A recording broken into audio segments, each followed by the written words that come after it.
أعوذ بالله السميع العليم من الشيطان الرجيم. بسم الله الرحمن الرحيم. بسم الله الذي لا يضر مع اسمه شيء في الأرض ولا في السماء وهو السميع العليم. أحييكم بتحية مباركة. السلام عليكم ورحمة الله وبركاته. الحمد لله ثم الحمد لله. الحمد لله الذي هدانا لهذا وما كنا لنهتدي لولا أن هدانا الله، وما توفيقنا ولا اعتصامنا إلا على الله. أشهد أن لا إله إلا الله وحده لا شريك له، وأشهد أن محمدا عبده ورسوله. اللهم صل على سيدنا محمد وعلى آله وصحبه أجمعين. بشرح لي صدري ويسر لي أمري واحلل عقدة من لساني يفقهوا قولي. بيسر ولا تعسر، بتمم بالخير. سبحانك لا علم لنا إلا ما علمتنا إنك أنت العليم الحكيم. لا حول ولا قوة إلا بالله العلي العظيم. أما بعد. Kasih yang bahagia dimuliakan Tuan Imam Tuan Bilal yang menyempurnakan solat jemaah waktu subuh kita pada pagi ini. Musi dan warisan jawatan kuasa Rayah Masjid At-Taqwa, para pengemarah masjid, sekeluarga jemaah Masjid At-Taqwa, muslimin muslimat, tuan-tuan puan-puan hamba Allah yang dirahmati dengan iman.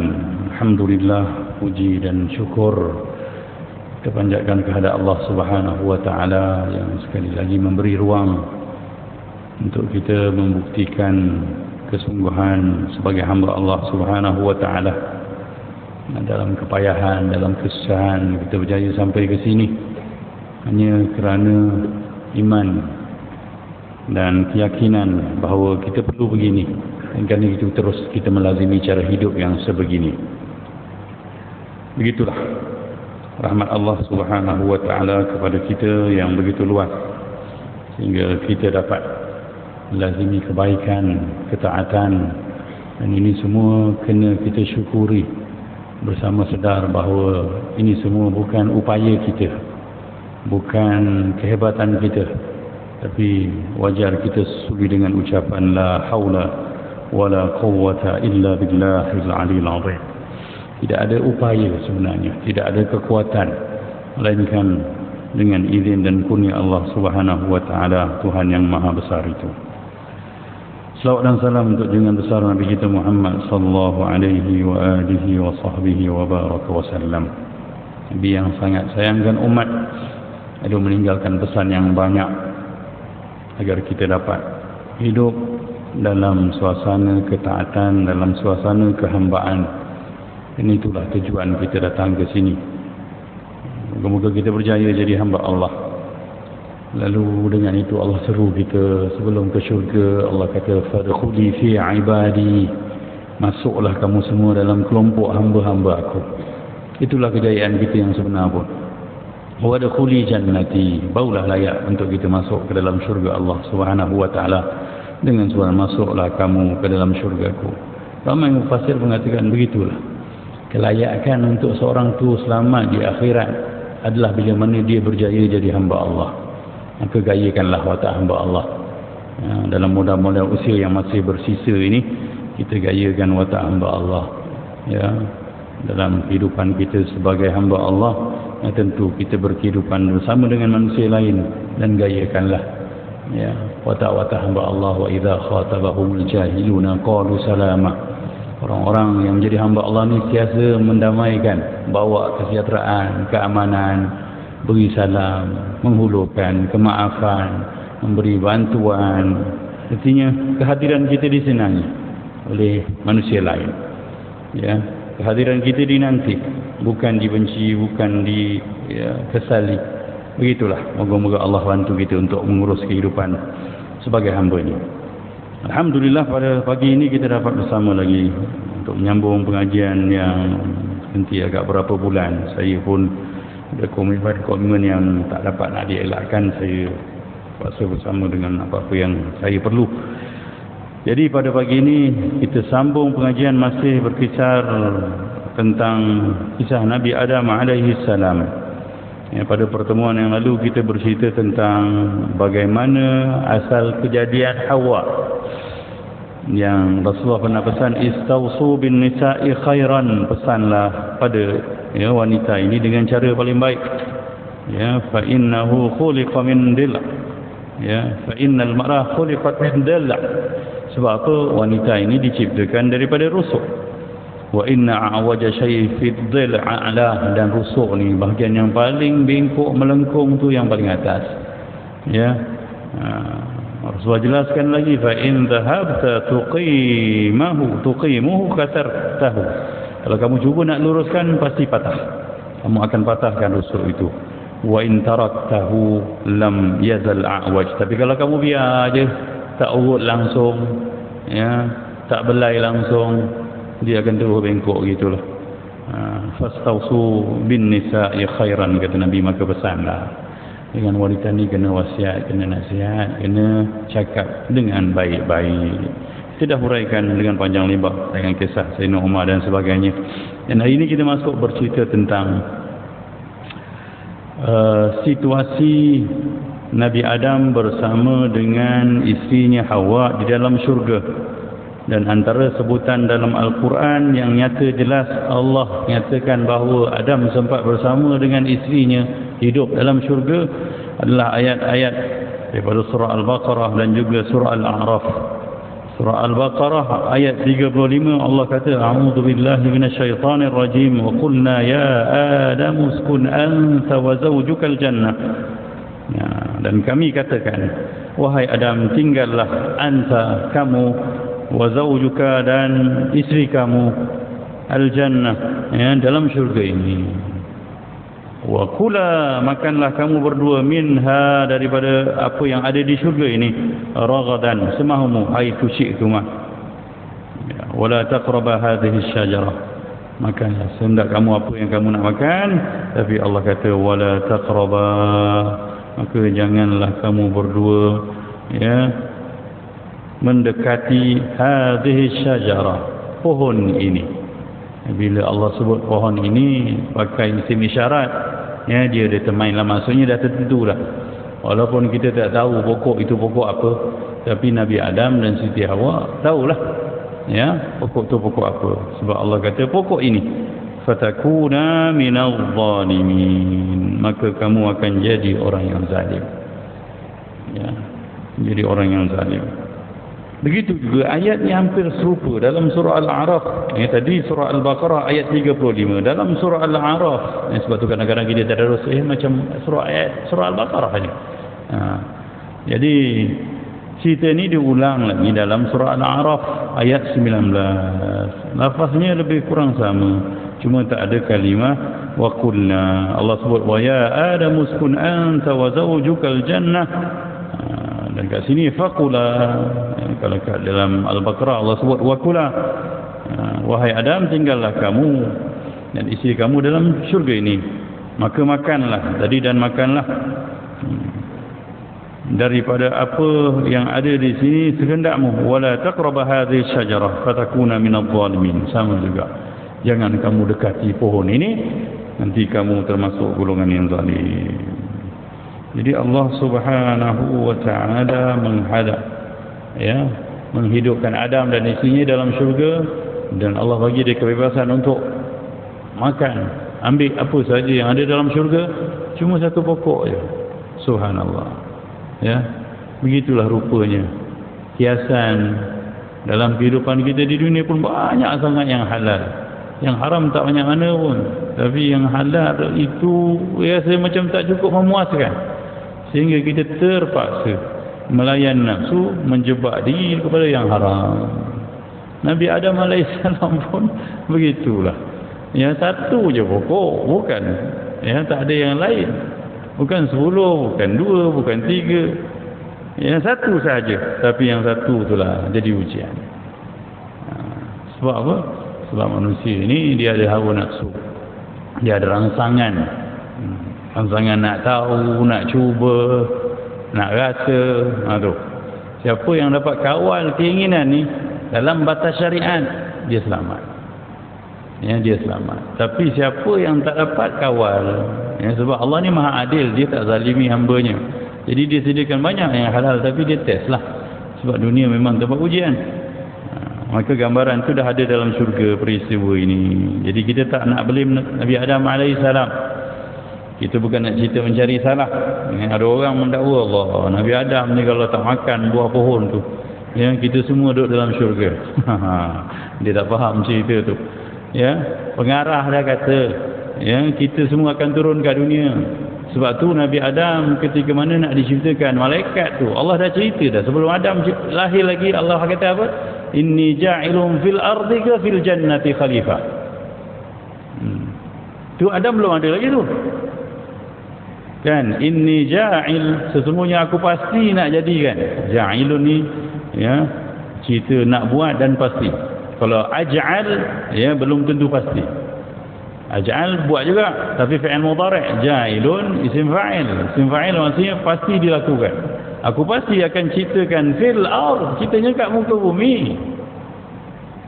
So ini skrip cerita drama Nabi Adam AS yang dia kena lalu, tuan-tuan kena faham. Jangan salahkan Nabi Adam. Kalau tak ada peristiwa ini, mungkin ada cerita lain yang menjawabkan kita akan turun kat dunia juga. Sebab cerita asalnya memang Adam dan anak cucunya akan turun kat sini, bukan duduk kat atas tu. Atas tu nanti siapa berjaya naik balik semula dengan ujian kat dunia, dia dapat. Begitulah Allah kata makan semua benda, tapi jangan dekat dengan pokok ini. Begitu usul Allah Subhanahu wa taala. Bukan Allah kata jangan makan buah ni, tapi Allah kata wala taqraba. Jangan dekat. Dekat pun tak boleh. Ini dalam agama kita dipanggil uslub saddud dzara'i, menyekat laluan-laluan kepada kemusnahan, kehancuran. Kita bukan kata jangan makan, kita kata jangan pergi pun kedai tu. Macam tu. Jadi ini banyak dalam usul Al-Quran. Allah kata wala taqrabuz zina. Bukan Allah wala kata la taznu, jangan kamu zina, tak, jangan dekati zina. Jadi benda-benda yang menghampirkan kita kepada larangan itu pun Allah minta kita jauhi.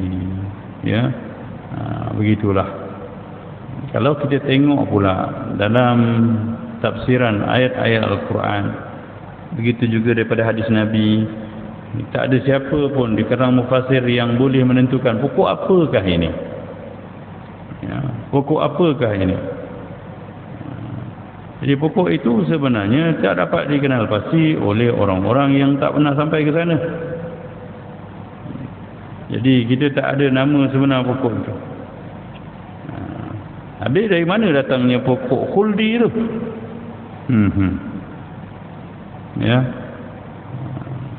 Jadi nama itu sebenarnya adalah nama yang disebut oleh syaitan.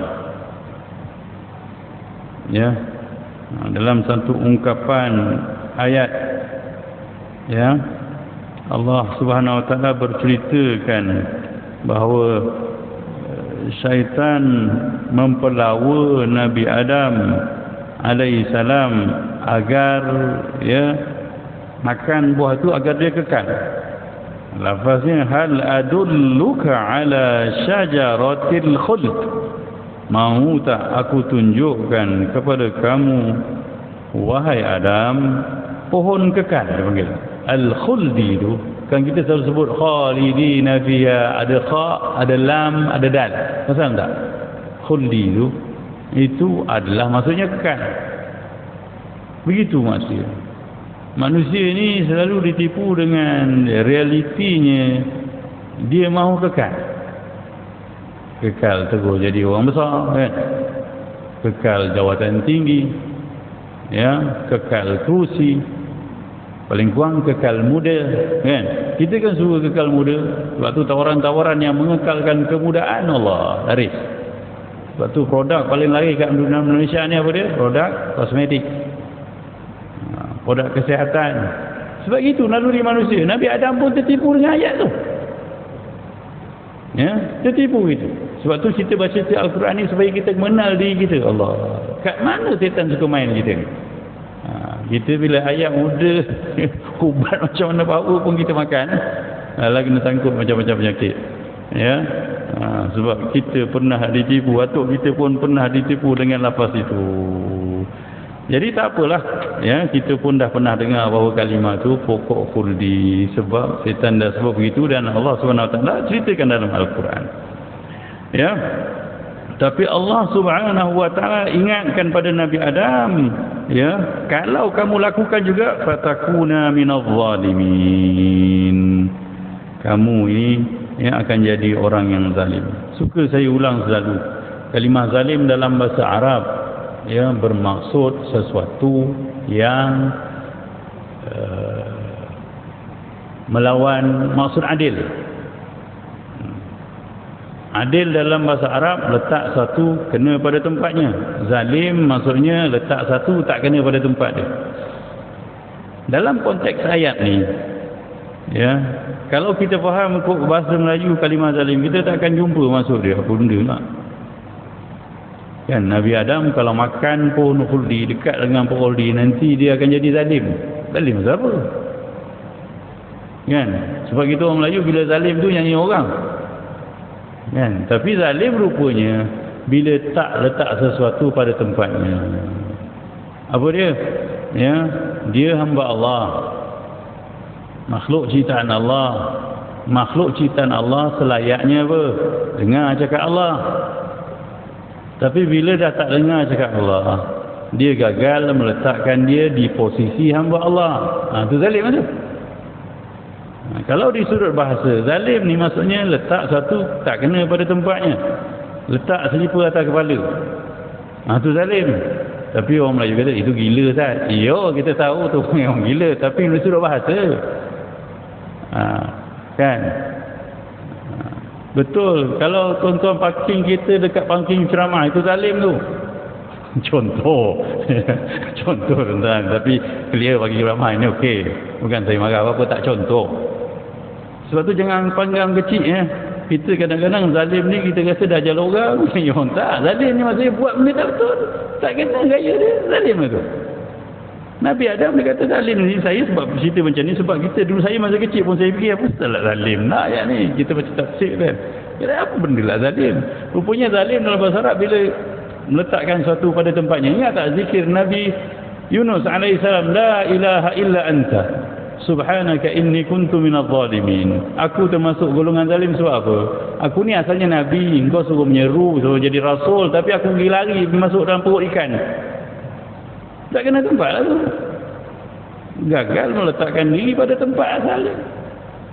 Jadi kita tak boleh jadi orang zalim. Allah tak suka kita jadi orang zalim. Jadi Nabi Adam pun dan isterinya, ya, bila mana dia melakukan apa yang tak ikut perintah Allah, peraturan Allah, dia dikira zalim lah. Dan orang yang zalim pasti akan mendapat pulangan daripada pilihan, ya, melakukan kezalimannya. Subhanallah.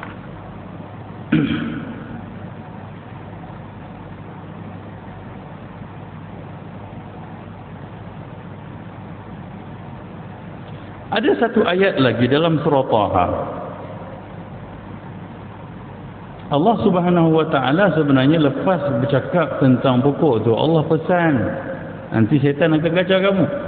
Begitu rupanya. Ya. Kita pun macam tu, dah tahu dah syaitan kacau kita, syaitan nisik kita, tapi kadang-kadang kita leka juga. Tak ada kekuatan juga nak tepis bisikan syaitan itu. Ini dalam surah Taha ayat 116, ayat 119 Allah berfirman, wa idz qulna lil malaikati isjudu li adam fasajadu illa iblis aba fa qulna ya adam inna hadha aduwwun laka wa li zawjika fala yukhrijannakuma minal jannati fatashqa. Itu ayat kedua ni menyebut, ya, bila Allah bagi tahu malaikat, ya, semua akan sujud tapi iblis tak akan sujud. Maka Allah pun berkata pada Adam, wahai Adam, inna hadza aduwwun laka. Sesungguhnya Adam ni, makhluk ni adalah musuh kamu. Wali zaujika, Ya, dan juga isteri kamu. Sebab kecil kita berdua je lah, tak ada anak lagi. Fala yukhrijannakuma, jangan sekali-kali sampai dia ni mengeluarkan kamu berdua. Allah dah pesan dah, minal jannah, daripada syurga. Ya, fatasqa, maka kamu akan celaka nanti. Innalaka alla tajua fiha wala ta'ra, sesungguhnya dalam syurga ni kamu tak akan pernah rasa lapar sebab semua benda ada. Wala ta'ra, dan kamu tak akan tidak berpakaian, artinya sentiasa ada pakaian. Dan begitu kan, bila mana dia makan pohon khuldi, apa benda yang berlaku? Tertanggal pakaian dia. Nabi Adam ni sejawab. Wa annaka la tadma'u fiha wa la tadha. Begitu juga dalam syurga, rupanya Allah gambarkan kamu tak akan dahaga. Begitu juga kamu tak akan tadha. Wahala waktu duha, artinya tak kena panas matahari. Artinya memang selesa lah dalam syurga ni. Allah bagi gambaran nikmat dalam syurga ni daripada ayat-ayat ini. Dan Allah pesan kamu akan terkeluar, ya, kalau kamu tak berjaga-jaga dengan musuh yang akan mengeluarkan kamu itu. Jadi begitulah, Allah bagi tahu betapa hidup kat dalam syurga itu semuanya penuh dengan kemewahan dan kesenangan. Tapi kalau kamu keluar daripada syurga, kamu akan letih, penat, lelah, susah. Ya. Sebab dalam syurga semuanya disediakan. Tapi keluar daripada syurga semuanya perlu diusahakan sendiri. Tak akan sempat lapar sebab semua benda ada. Tapi kalau kat dunia ni tak kerja, tak cari makan, tak suap makan dalam mulut pun, ya, tak ada benda nak disuap, maka lapar ke bulu. Ya, begitulah. Begitu juga, ya, hidup kat dunia ni panas. Ada matahari yang nak melangsungkan hidupan benda-benda lain yang perlu kita hadap. Tapi kat syurga tak ada nanti. Ini semua tafsiran yang saya cuba baca lah. Tapi begitulah ketentuannya. Ya, iblis tetap melakukan kerjanya atas sumpah derhaka dia pada Allah. Dia akan sesatkan anak cucu Adam, bukan anak cucu dia. Adam sendiri pun dia dah kacau dah. Sebab Allah Subhanahu wa taala terus bercerita pada ayat Al-A'raf berikutnya. Allah kata fa waswasa lahumasyaitan. Ya, syaitan membisikkan waswas. Waswas ni apa? Tak yakin lah. Tak yakin apa? Kalau dalam cerita ni artinya Nabi Adam tak yakin. Betul ke jadi celaka kalau makan? Tapi bukan Adam saja, lahuma, dua-dua, Adam dan Hawa. Maka begitu dalam hidup kita pun selalu kita was-was. Kadang-kadang kita was-was dengan akhirat. Lalu jadi lemahlah iman kita. Kita betul lah, sikit je takkanlah. Tu yang mula dah tu, kan? Alah, bukan aku seorang ambil, orang lain pun ambil juga. Habis ya? Was-was tahap syaitan tu memang jahat, tuan-tuan. Dia ikut cara berfikir kita. Padahal direct ni Allah SWT cakap.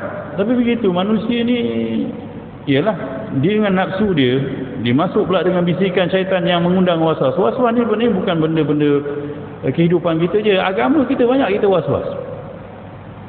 Kan? Kita was-was dengan dosa, dengan pahala, dengan syurga, dengan neraka. Itu menjadikan kita goyah dan selalu tewas. Begitulah. Liyubdi alahuma ma wuriya anhuma, dan tujuannya adalah untuk menampakkan dia apa yang selama ini tertutup, iaitu nak buka maruah dan aurat dia. Dia nak menghinakan Nabi Adam alaihissalam. Allahu akbar. Ya. Sebenarnya begitu, manusia ni bila buat dosa sebenarnya dia membuka aurat dia, membuka kelemahan diri dia. Kena rasa begitu. Sebab tu kena ada cerita Al-Quran ni supaya kita tahu, ya, buat dosa ni bukan sahaja berdosa dan cerita akhirat, tak. Kita bila melakukan satu dosa sebenarnya kita merendahkan martabat kehambaan kita di sisi Allah Subhanahu wa taala. Sebab tu tak sama, ya, orang yang berdosa kemudian bertaubat dengan orang yang tak buat dosa. Tak sama. Ya. Macam kereta lah, tak pernah aksiden dengan kereta dah aksiden, kena ketuk, kena cat semula, lain. Ada goyang kat sana sini. Ya. Sebab tu jagalah diri daripada terus melakukan dosa. Sebab tu dosa namanya zanbun. Ya, kalau ikut bahasa Arab dosa ni zanbun. Zanbun ada satu kalimah yang mirip dengan dia, sinonim dengan dia itu zanabun. Ejaan sama, zal nun ba.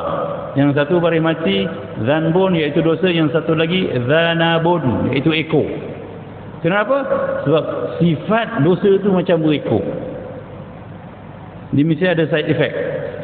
Dia ada kesan sampingan.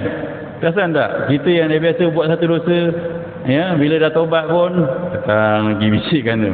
Sekali lagi boleh kot. Ingin sangat. Orang kena dadah, kan? Orang isap okor ingat senang nak berhenti. Kan? Duduk sorang-sorang, tak ada benda, bini tak ada kat rumah, tak ada siapa. Batang okey kot. Tu jadi balik. Bukan cerita rokok tu dosa, sebab ada ulama kata makruh. Contoh, apa amalan-amalan yang tak baik ni, ya, dia makan dihiasi dan payah. Sebab tu jangan cuba berani try benda maksiat baru, payah nak lekang bang. Ya, kita try satu maksiat baru, maknanya kita dah terjebak, kita terikat lah. Dia akan ada ikan pari yang melibas ekor dia tu untuk mengusik kita. Kena buat lagi. Begitu rupanya. Jadi syaitan ini tujuan dia memang nak merendahkan kita. Ya, wa qala, lalu dia pun bercakap dengan Nabi Adam. Ya, mungkin cakap direct ataupun indirect, bisik dalam hati. Ma nahakuma rabbukuma an hadhihi syajarah illa an takuna malakaini aw takuna minal khalidin. Ya. Biasalah syaitan ni akan jadi advisor dalam diri kita, jadi konsultan. Dia kata takkan tak boleh, sikit je. Tu alah, sekali apa salahnya, dia bertobat lah, tak sama boh. Okey, apa kata syaitan ni?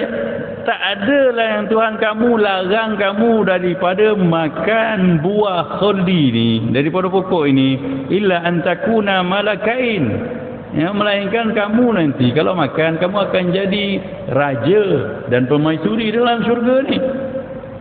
Au takuna minal khalidin. Itu kalimah khalidin keluar. Ataupun kamu akan jadi kekal kat ni, kat dalam syurga ni. Subhanallah. Allah cakap tadi, kalau kamu makan, kamu celaka. Kamu akan lapar. Kamu akan hilang nikmat yang ada ni. Tapi setan bisik yang lain. No lah. Ya. Allah tak bagi tu sebab apa? Kalau kamu makan, kamu kekal kat dalam syurga ni. Kan kita macam tu sama juga. Allah kata tak boleh mudarat, kita kata okey je, nampak benda tu okey sihat. Kita try lah benda-benda gitu. Subhanallah. Sama je skrip syaitan ni.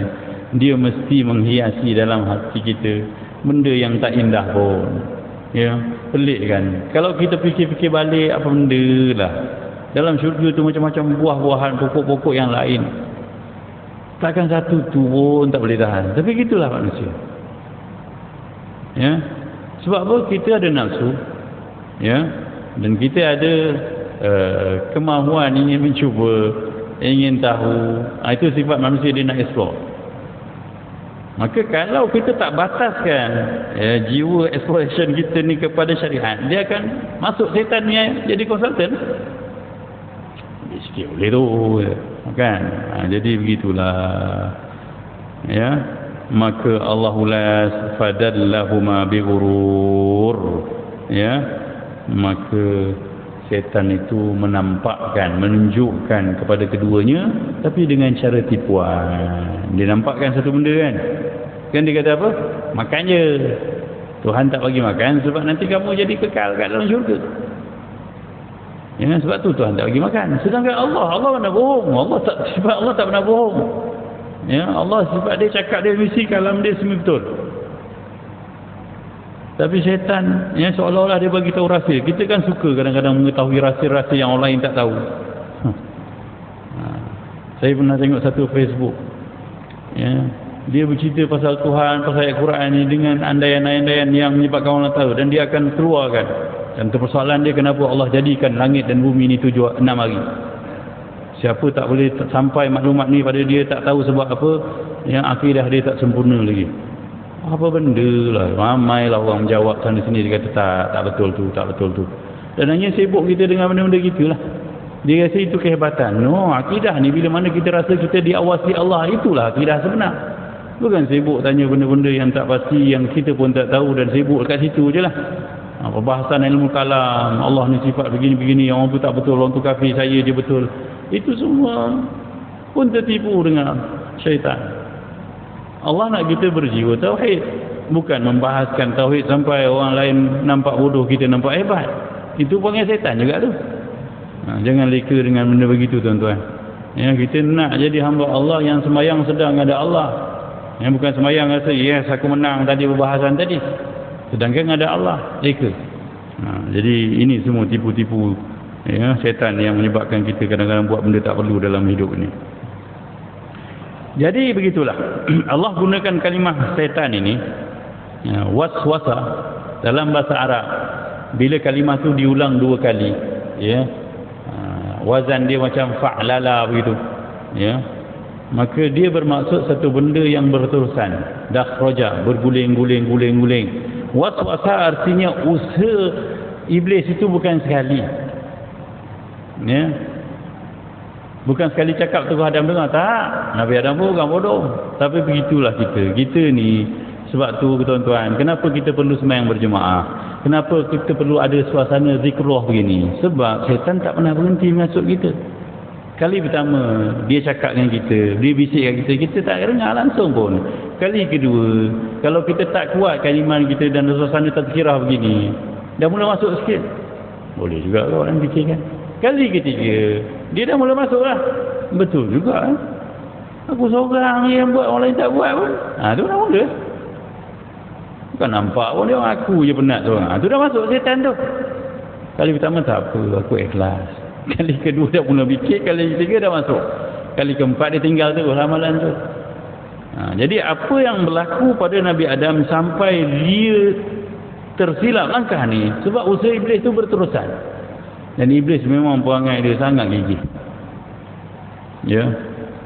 Jadi kalau kita bayangkan iblis yang derhaka pada Allah, sangat gigih bekerja untuk memasukkan diri dia bersama kita dalam syurga, kenapa kita tak boleh gigih pula bertahan, sedangkan kita dapat abuan yang betul, yang wajar? Kenapa kita tak kuat?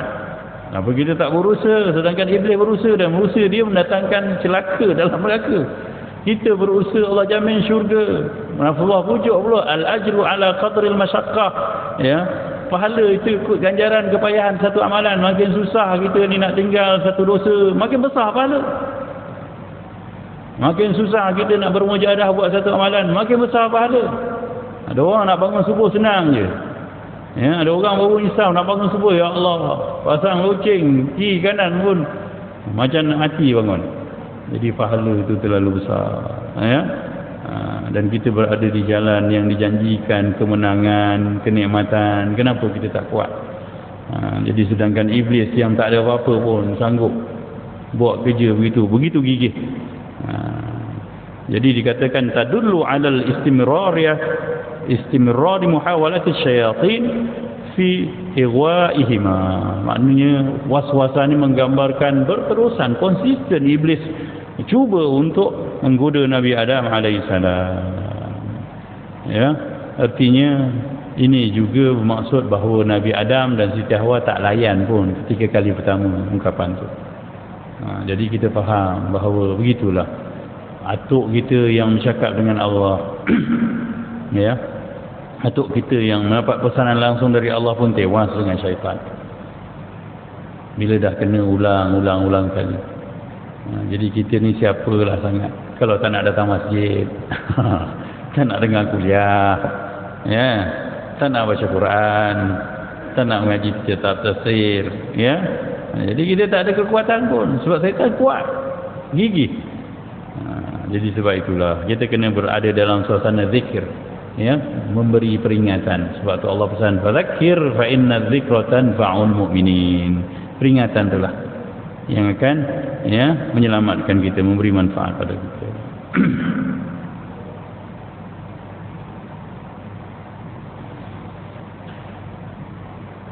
Dalam surah Taha pula Allah jelaskan skrip, yang digunakan oleh syaitan mengusik, mengganggu, menggoda Nabi Adam dan Hawa. Tapi skrip ni dengan Adam. Dia kata apa? Dalam surah Taha ayat 120, qala ya Adam hal adulluka ala syajaratil khuldi wa mulkin la yabla. Wahai Adam, mahu tak aku tunjukkan pada kamu pohon kekal? Kalau istilah kita syajaratul khuld mudhaf ilaih, maksudnya pohon kekekalan. Artinya kalau kamu tahu pokok ni lah yang menyebabkan memberi kamu jadi kekal dalam syurga ini. Wa mulkin, dan juga kerajaan la yabla, yang tak akan musnah. Nak tak aku beritahu kamu kunci untuk kekal dalam syurga dan kekal jadi pemilik syurga ini? Tu bayangkan. Dan benda tu pokok yang Allah larang tu lah, dan Nabi Adam tahu sebab Allah kata hadhihi syajarah, pokok ini. Tapi Iblis nak tunjuk tu benda yang sama Nabi Adam tahu, dan dah ada dah pun information bahawa pokok tu tak boleh dekat. Tapi tewas juga bila mana disebut syajaratul khuld, pokok kekal. Kita ni pun bila ada janji-janji kekal, walaupun di dunia yang memang kita tahu tak kekal, paling kurang kekal muda, kekal bertahan, kekal berjawatan, kekal berharta, kita akan suka. Itulah jiwa manusia.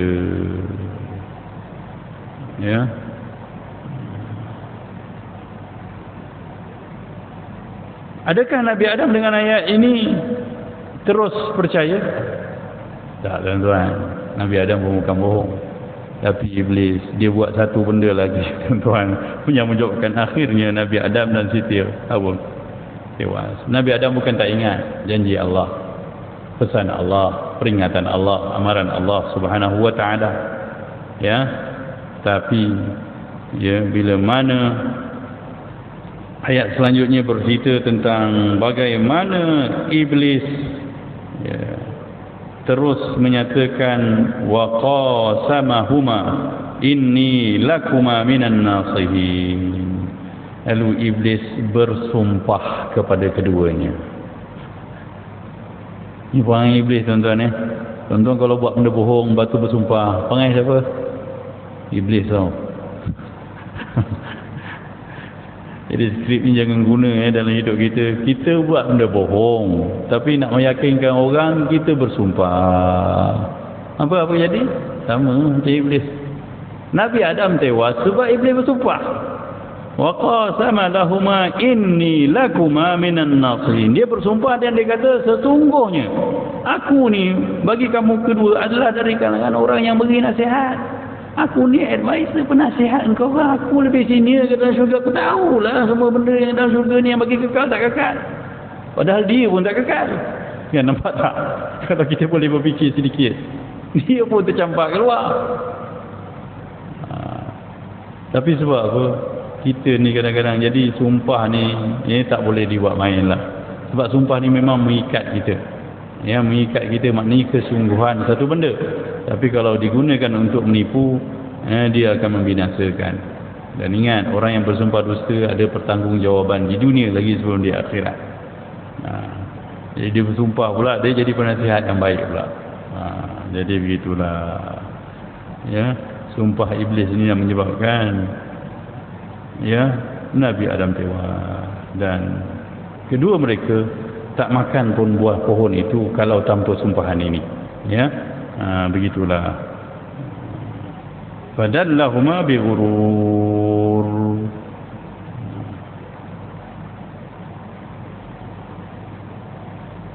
Jadi keduanya tertipulah dengan sumpahan itu. Subhanallah.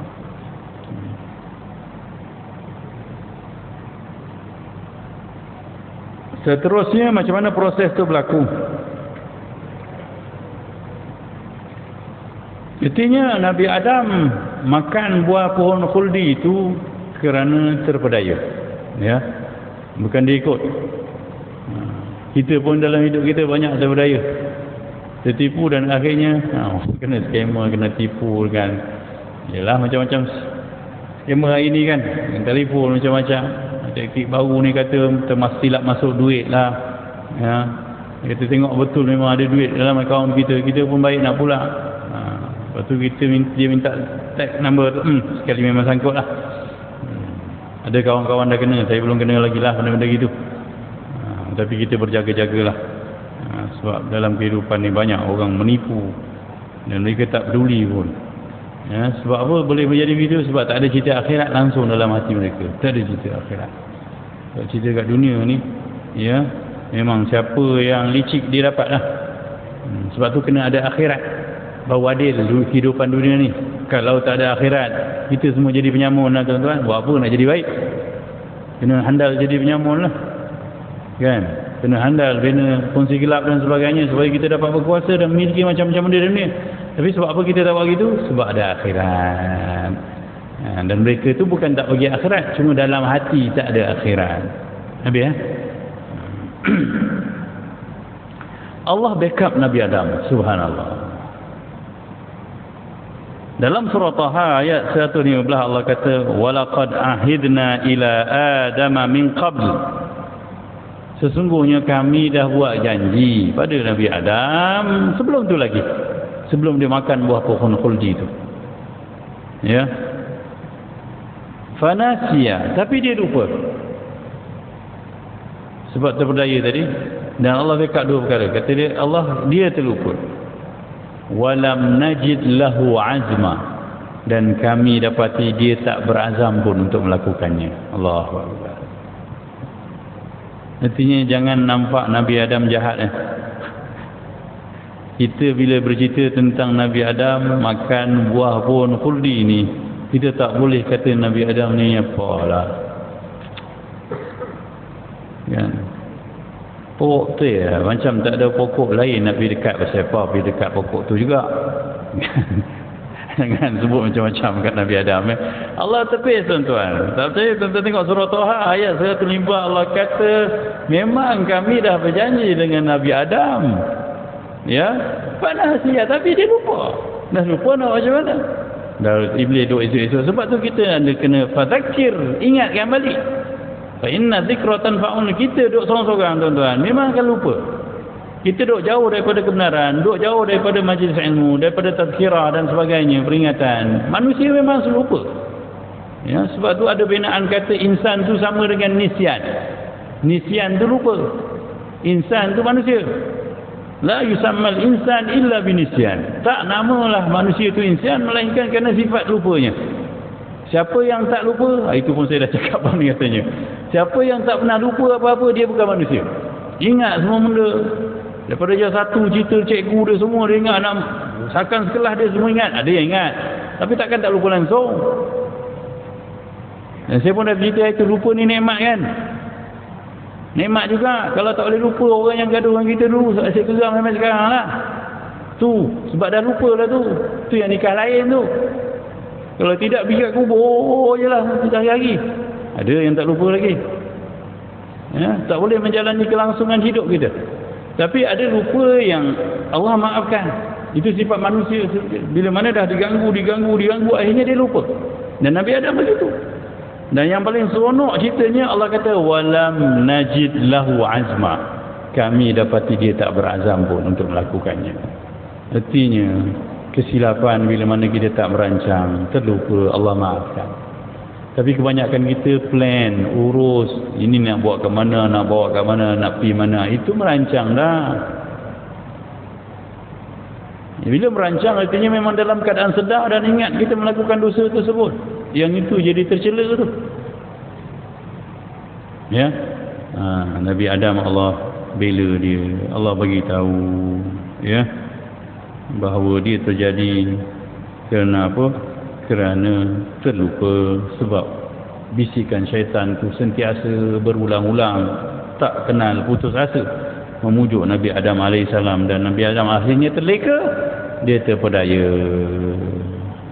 Apa yang terjadi ya ketika lepas dia terpedaya itu, kita baca sikitlah, kita sambung ceritanya, tuan-tuan pun tahu, tapi kita ambil petikan dari surah Al-A'raf ayat 22, falamma dzaqa asy-syajarah, bila mana kedua-duanya Ya, kita selalu cerita Melayu, drama orang Melayu cerita Nabi Adam, dia cerita kata Nabi Siti Hawa makan dulu buah tu. Ya. Betul ke? Kita tengok Quran, Allah kata falamma zaqa, bila mana kedua-duanya merasa buah tu. Dia sama-sama makan. Bukan jangan salahkan Hawa seorang. Ya, sebab yang banyak berdialog syaitan dengan dalam Al-Quran ni dengan Nabi Adam, bukan Siti Hawa. Ya, kalau siapa yang mendakwa bahawa Siti Hawa makan dulu, dia kena datangkan dalil lah. Ya, mungkin ada hadis. Badat lahuma sawatuhuma, maka ternyatalah, ya, atau terdedahlah kepada mereka aurat mereka, artinya tertanggal pakaian mereka. Begitu hukuman Allah Subhanahu wa taala. Sebab bila cerita selain pada dunia, balasannya terus direct, ya. Langsung. Kita kat dunia ni selesa, sebab balasannya tak langsung. Orang mencuri pun gitu je lah. Orang tak semayang pun, tak pernah semayang, makan macam tu banyak. Sihat lagi. Saya nak berkongsi cerita kawan saya ada seorang rakan kita lah, bekerja dekat penjara kat Melaka tu. Dia buat kuliah tentang solat. Ada seorang banduan ni, abang long lah, umur dah dekat 60, duduk sandar belakang tu kan. Lepas habis ustaz mengajar, dia pergi kat depan ustaz tu, dia penampar kat ustaz tu. Allahu Akbar. Teruk tuan, ingat ustaz ni, tapi sekat ni saya kuliah tak ada pernah tampar lagi lah. Kalau tampar saya tak datang lah tempat tu lah. Tak sempat ustaz tu cakap apa, dia terus tanya. Yelah banduan style dia lah. Ustaz suruh kita orang semayang ni dapat apa? Kata. Ha? Semayang buat benda ni. Ni tengok saya ni, saya tak semayang, tu kawan saya. Semayang tu. Banduan juga, sama je duduk dalam jaga. Tak keluar pun dia. Ada logik itu. Letih nak jawab ustaz tu dah kena penampar, nak jawab soalan lagi memang tak terjawab, terkamam lah dia. Tu semayang lah. Ya, dia dapat apa? Dia tak dapat apa. Saya dengan dia sama je. Saya tak semayang, dia tak semayang, makan sama tak? Dia tak dapat special pun makan. Nak jawab macam mana tu tuan? Ni payah orang kan. Ini bila satu dengan ini. Memang ustaz tu tak jawab belah gitu je lah. Jawab kan kita takut kena lagi sebiji lagi, sedah lagi, kita lah kan. Subhanallah, begitulah kita bila tak ada akhirat tuan-tuan. Kita nak semua jadi kat dunia. Ya, kalau semua jadi kat dunia, tak adalah cerita akhirat. Tapi ada syurga kan. Tuan-tuan dapat baik, ya, dapat RM50. Ya, tolong orang, tolong malaikat datang masuk poket RM100. Tak payah ada akhirat lah. Kat dunia ni orang banyak buat baik pun tak dapat abuan dia. Saya cakap saya dah macam-macam buat dah, tak dapat apa-apa pun, Allah tak dengar ke. Nabi katakan 3 bentuk doa dapat. Paling tua ke akhirat nanti, kita akhirat. Nabi Muhammad pun baik pada kita, macam-macam kena kat dunia. Kan? Dan kalau kita nak nisbah benda yang ada pada kita ni pun nak balas dengan sujud syukur kita, semayang kita tak terbalas. Mata kita pun ada ahli abid yang beribadah 80 tahun pun tak terbalas amalan dia dengan nikmat mata dia. Mana ada orang boleh buat mata? Mata palsu boleh lah, itu pun ngeri kan tuan-tuan. Kalau tengok kawan kita pakai mata palsu, kita tengok Allah tak sanggup, nak tengok takut. Lebih baik dia pakai tutup mata terus. Ya?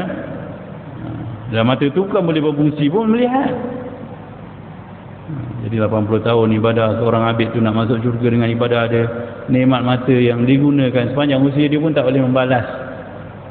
Ya, tak boleh dibayar dengan ibadah 80 tahun. Jadi kesyukuran kita tak cukup. Jadi jadilah hamba Allah. Asal Allah rahmati kita dan redha kita, selamatlah kita. Jadi terbuka aurat mereka-nya. Wa tafiqa yakhsifani alaihima min waraqil jannah. Ya. Maka bersegeralah, bergegaslah keduanya mencari sesuatu untuk menutup auratnya daripada daun-daun pohon syurga. Begitu. Ya, artinya walaupun Nabi Adam alaihissalam ini, ya, dan Siti Hawa baru saja hidup di dalam syurga, tapi fitrah naluri malu tu dah ada. Artinya manusia ni bila mendedahkan aurat dia malu, asalnya begitu. Tapi bila mana mendedahkan aurat tak rasa malu. Maknanya naluri dia dah rosak lah, fitrah dia tak betul, ya, dah rosak. Jadi kalau dah kita merosakkan fitrah kita dan membiarkan dalam satu timur, maka naluri kita dah jadi rosak, nanti rasa kehambaan kita makin rosak, rasa bertuhan kita makin hilang. Lepas tu jangan main-main dengan benda-benda yang kita rasa tak ada apa, alah sikit je ni. Tapi kalau benda tu melanggar naluri, dan agama Islam ni agama yang melayani naluri dan membina naluri, menyebabkan kita makin hilang rasa kehambaan, rasa jiwa hamba tu. Jadi begitu ceritanya Nabi Adam bila makan buah pohon khuldi, ya, bila rasa je bau kecap zakar ni rasa dengan lidah sebenarnya. Dua-duanya makan, maka tertanggallah pakaian mereka dan mereka berlari mencari daun-daun syurga untuk menutup aurat mereka. Ya, jadi ada ceritanya. Nanti ada perbahasan tentang hadis dan juga cerita macam mana, ya, manusia boleh ada naluri begitu. Dan kita berhenti dulu di sini. Jadi perbuatan itu spontan saja, ya.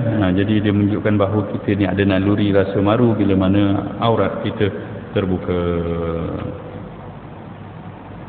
Tengok apa sekarang ni. Saya petik teruslah hadis ni. Okey, hadisnya begini. Nabi SAW bercerita, dan merupakan hadis ni dalam riwayat Imam Al-Hakim dalam Al-Mustadrak, dalam kumpulan hadis-hadis sahihnya. Imam Al-Hakim meriwayatkan dalam Mustadraknya daripada Ubay bin Ka'ab radhiyallahu anhu, wa Nabi sallallahu alaihi wasallam bersabda, inna Adam kana rajulan tuwalan, sesungguhnya Adam itu adalah seorang lelaki yang tinggi sasa orangnya, ka'annahu nakhlah samuq, dia seumpama pohon korma yang tinggi tegak, kathiru sya'r ras, lebat rambutnya, falamma rakibal khati'ah badat lahu auratah, bila mana dia melakukan dosa itu, iaitu makan pohon buah larangan, buah pohon larangan itu, terjelaslah auratnya, tersingkaplah auratnya, wa kana la yaraha qabla dhalik, dan dia tak pernah melihatnya sebelum itu. Fantalaqa hariban fil jannah, ya, lalu dia berlari-lari dalam syurga. Fata'allaqat bihi sajarah, dan dia cuba melindungi dirinya dengan daun-daun pokok. Kat sini pokok terus. Faqala laha ya arsilini, dan dia bercakap pada pokok itu, tutuplah aku, tutuplah aku. Dia malulah, ya. Faqalat lastu bimursalit, ya, bukanlah aku yang boleh menutup kamu. Wadadahu rabbuhu ya Adam aminni tafir, ya, pokok kata aku, kan boleh aku yang boleh tutup engkau. Lalu Allah Subhanahu wa taala seru Nabi Adam, adakah daripada aku engkau cuba lari Adam? Aminni tafir, ya, qala rabbi inni astahiyaituk, wahai Tuhan aku malu pada engkau. Jadi sifat malu pada Tuhan ni sifat atuk kita, dan kita pun bila melakukan dosa kena malu macam Nabi Adam. Bila malu dia jadi sifat hamba balik. Dah lah buat dosa tak malu pula, bangga pula cerita dengan orang. Itu yang Nabi kata, ya, kullu ummati mu'afa illa al-mujahirin, umat aku semua akan diampunkan di akhirat kecuali mujahar. Mujahar apa dia? Orang yang menyatakan dosa dia. Sebab apa? Dia lari daripada sifat naluri dia sebenarnya. Nabi Adam dulu buat dosa, dia malu, dia nyorok, ya, bila Allah kata lari ke mana? Lari pada aku, kata aku malu pada kau ya Allah. Jadi kita gitu, bila mana dah buat dosa tak apalah, macam mana kadang-kadang kita terjebak dengan dosa, tapi kena malu dan mohon ampun pada Allah, bukan berbangga. Dan mujaharin ni kata Rasulullah, bila ditanya siapa dia mujaharin, adalah orang-orang yang buat dosa kemudian Allah tutup aib dia, dia tak tahu, tapi dia pergi cerita kat orang. Ada orang panggil gitu kan, aku dapat lah, dia cerita intro dia cantik aku dapat lah. Dapat benda? Janda atau aku dapat dah? Siap. Kan orang tak tahu. Ataupun, ya, dia buat dosa secara terang-terangan tanpa rasa malu. Dan hari ini dah ramai dah manusia buat dosa terang-terangan. Ya, pergi publish dekat media sosial dan sebagainya. Subhanallah. Jadi ini antara dosa yang tak akan terampun. Sebab dia menafikan naluri fitrah manusia yang sebenar. Allah ciptakan kita ni dengan set bila buat dosa malu. Set manusia yang asal dia punya ya spek dia mesti rasa malu bila buat dosa. Tapi bila mana buat dosa, tunjuk ke orang, buat dosa, cerita ke orang, buat dosa terang-terangan, itu maknanya dah kena virus, dah rosak dah makhluk ni.